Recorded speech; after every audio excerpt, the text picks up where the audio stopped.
Hey Sagittarius, welcome to your weekly forecast for October 28th through November 3rd. We're going to connect here, see what's coming up in the week ahead.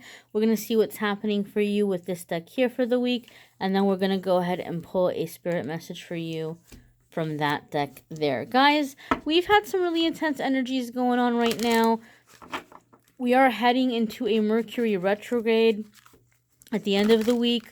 And then we're going to have a pretty intense full moon cycle with Taurus. And so the moon cycles lately, they've been very intense. Even people who typically are not sensitive to moon energy have been feeling the energies lately. So we're going to see what's happening for you, Sagittarius, Sun, Moon, and Rising in the week ahead. Okay, so here is your Monday, Tuesday. Whoa. These cards are jumping out of my hand, guys. Usually when that happens, there's a lot of energy. I've shuffled these cards a lot of times. And, something going on here with the energy. Alright, so Monday, Tuesday for Sagittarius. Wednesday, Thursday for Sagittarius. And Friday, Saturday, and Sunday for Sagittarius. Alright, my darlings, so starting off the week, you have this energy here of 7 of Pumpkins. So this is going to be 7 of Pentacles. This is going to be really, really hard work. Some of you are feeling like you're toiling, and some of you might be feeling a little bit impatient. Like, hurry up. When is this going to happen? When is this going to grow? When are things going to pick up? And so 7 of Pumpkins or 7 of Pentacles wants you to know that your hard work will pay off, but it's going to be a really good idea for you to try to find something else to focus on during the waiting time, right? Like, it's the old saying that goes, the watched pot never boils. Like, the more you wait, the more you're staring at it, the more you're waiting for it to change, the more it's gonna feel like it's just taking forever and ever and ever and ever, and it's never gonna happen, right? And then you start getting discouraged and you start giving up. So Spirit is saying that you've put a lot of hard work into something. Now you gotta let the time. You need to let the time happen, right? For example, if you were doing something like a business and you put your heart and soul into your product and people bought it or people came to you and you can't wait for repeat customers, but it's going to take a time. They have to finish the product you sold them, or they need to wait till they're ready, or until like they get paid again, or whatever it is, right? You have to give things time. That's a matter of time. But if you go focus on something else and you find other customers here and other customers there, then before you know it, you have the rotation. You have the people that are coming in like every few months, right? You have the repeats coming in waves, and then you have a steady flow. You have like around the year people coming in. Like, that's just kind of like an example. Or if you're working on a project, or if you're trying to find a new job, make sure you're making time in between to break up that energy and do something else. This is going to make the time go much faster for you, right? Otherwise, you feel like you're just pushing yourself so hard and you're getting nothing for it. And that is a recipe for discouragement. And when we're discouraged, we give up, and then we say, man, manifestation never works for me. All these other people, law of attraction, whatever, it never happens for me. I work, I do all this stuff, and nothing happens. It's because, like I said, you're watching that pot waiting for it to boil, and then when it doesn't happen and it's taking forever, you get frustrated, you get discouraged. You're like, you know what, forget this, I'm done, I'm over it. And Spirit is saying you've put so much work into it. Don't give up on it. Don't walk away from it. Find something else to occupy your time. Take a break, take a rest. Let time do what it needs to do. Your Wednesday, Thursday card, Sagittarius, is right here, the Magician, right? This is a major arcana card. So the major arcana cards come up when we're at a significant transition, we're at a significant crossroads, we're at a significant new beginning, okay? And so this is telling you you're coming into a time of manifestation, and that you're going to begin seeing that, yes, you know what, law of attraction does work for you. You know what, you are a manifester. Because if you can balance out the hard work with faith and patience and allowing yourself to have fun and allowing yourself to focus on something else during that wait period, you're going to see things being created. You're going to see things happening. Okay? And you're going to come into, I always say this when the Magician card comes up, you're going to come into a time of serendipity. That means that, you might go someplace for one thing, but you have a very happy coincidence that happens. And you find that things just start falling into place. It's like things are just falling into place magically. That's what it might feel like for some of you. And you're going to see signs that are letting you know it's happening. A lot of you are going to see the 1111, 111, 555, 222, 444, right? You're going to start seeing those repeating numbers, and these numbers are telling you that you're coming into the energy of manifesting. You're coming into the energy of change, and you're coming into the energy of creating this whole new life for yourself, Sagittarius. I really feel, and this has come up for you guys, it's been really interesting. There's been this reoccurring theme in some of your readings over the past few weeks about you guys kind of like cutting cords with toxic people, or like the sense of like this energetic or a symbolic rapture, like you're finding yourself around a new circle of people. And I feel for some of you, you're like, oh, it's not enough to end there. Like, I'm going big, I'm going all the way. And you're manifesting a whole new life. I do feel some of you are working towards setting yourself up in some way in terms of the work that you're doing or the way that you're working, so that you have the option to kind of go anywhere you want. Like if you decided, hey, I want to move to Alaska, or hey, I want to move to Italy, or whatever, like you would be able to do it. So I do feel that Seven of Pentacles for a lot of you is going to have to do with feeling like you're toiling over some kind of a self-employment thing, or some kind of a business, or some kind of like studying or finishing exams or finishing school so you could get like a better job or a better career. It's going to happen. You're going to manifest it. Like maybe you're telling yourself, man, if I finish this schooling, or if I get this credential, or if I get this degree, then I'm going to have so many other opportunities open up for me, and I'm going to be able to go anywhere I want. I'm going to be able to apply wherever I want. You're going to have it. It's going to happen, okay? The Magician is coming in and letting you know that you're creating these changes. Magician also asks you to realize that you are ready for the changes. You are ready for the offers that will be coming in for you. And that it's all that's important is that you get started. And the rest of what you need is going to show up in those happy little coincidences. Your Friday, Saturday, and Sunday is Six of Ghosts. All right, so I like that this card is coming up for you Friday, Saturday, and Sunday, and I'll tell you why. Six of Ghosts or Six of Cups can do with a reconciliation, like somebody returning from the past. But really, it's about you kind of looking back at your past. Like you might be feeling sentimental, or you might be thinking about your childhood or where you grew up, or you might be looking back at the old days, right? And sometimes, not always, sometimes there's like a feeling of longing that comes in with it. Like you miss, like, oh man, those sure were the good old days, or man, that sure was a great relationship. But the fact that it's coming up for you here at the end of the week, as it's the energy of Mercury retrograde, I feel like you're going back and you're doing some kind of clearing on your own.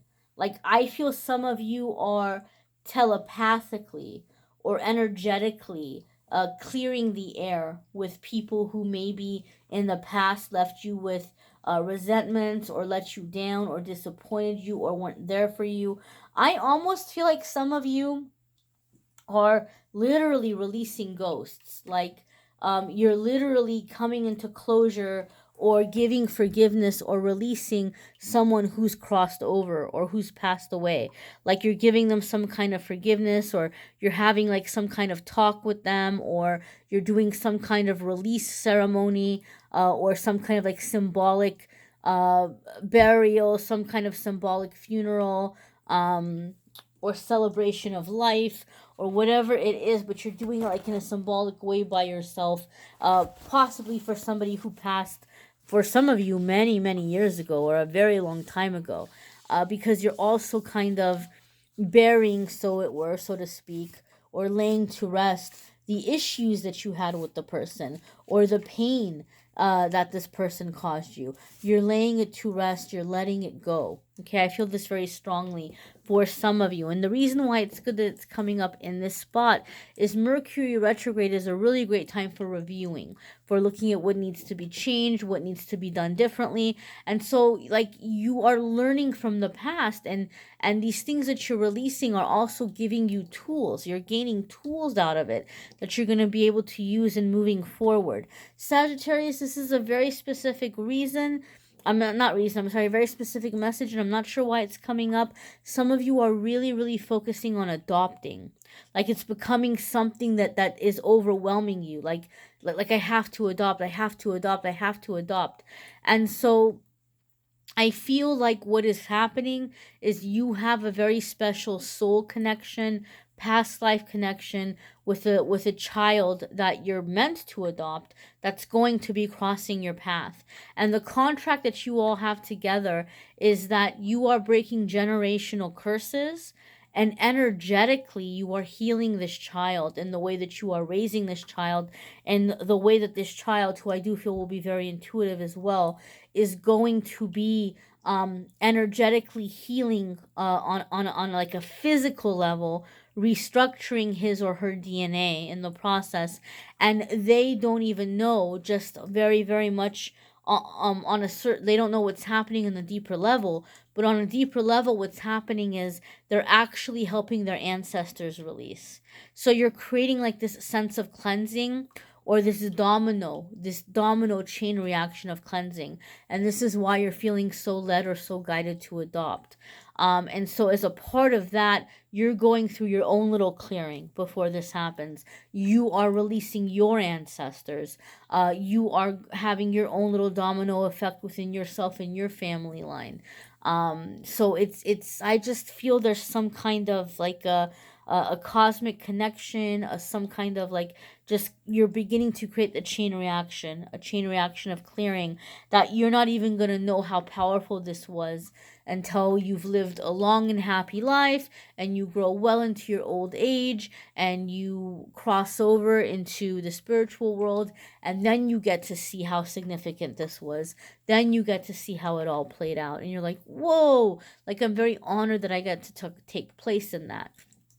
So I do feel that for some of you who are feeling very guided to adopt, like this is why you're taking this trip down memory lane.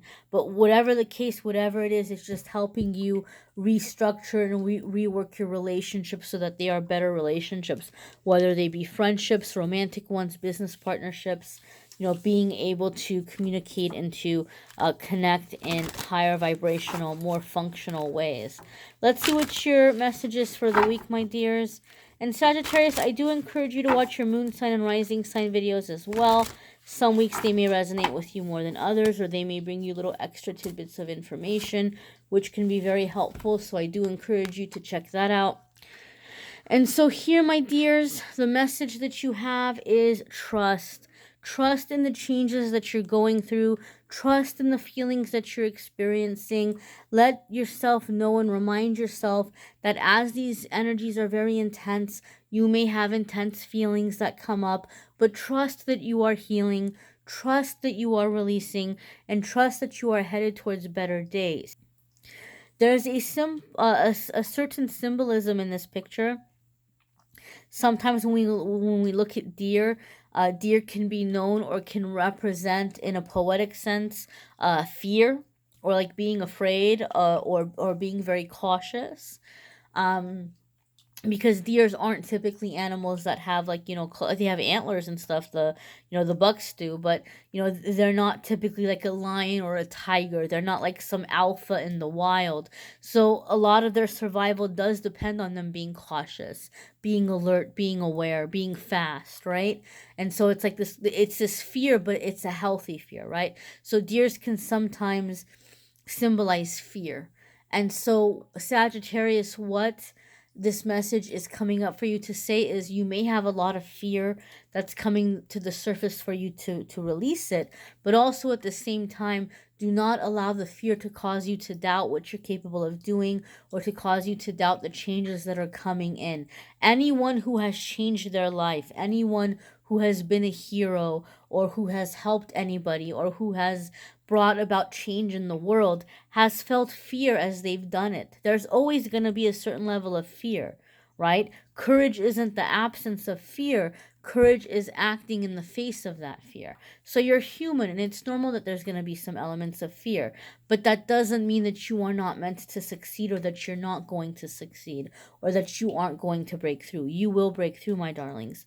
So Sagittarius, I thank you very much for considering this and thinking about these things. And I do encourage you to watch your love reading for November, even if you don't care about love. Like, say you're just in this energy where, like, you're happily single, or you already have the love of your life and you know love life is set, and you're like, I don't need to watch those videos. The reason is because the energies are going to be very big in November, and so for that reason I decided to channel. So the entire reading for all 12 signs is just straight up channeling. I don't even remember what was said. I want to go back when I have time to watch them, because I want to hear them too. But what I did feel, I remember feeling as I was channeling very beautiful, very loving energy. I felt so surrounded by love. I felt so surrounded by light, and I had a feeling and a sense of like doors opening up. And so I feel like a lot of the messages there are going to be bigger than just love or romance. Again, I don't remember what was said because I was channeling and I haven't had a chance to go through and watch them, but I'm going to watch them myself, even the ones that are not for my sign, because I felt very powerful energy, and I think it might be helpful for some of you as well to check that out. If you would like a private reading, go ahead and click on the Calendly link in the description of this video, and you will be able to schedule a private reading with me there. I thank you very much for watching, liking, sharing, commenting, subscribing, and I am wishing you a fabulous week, my darlings.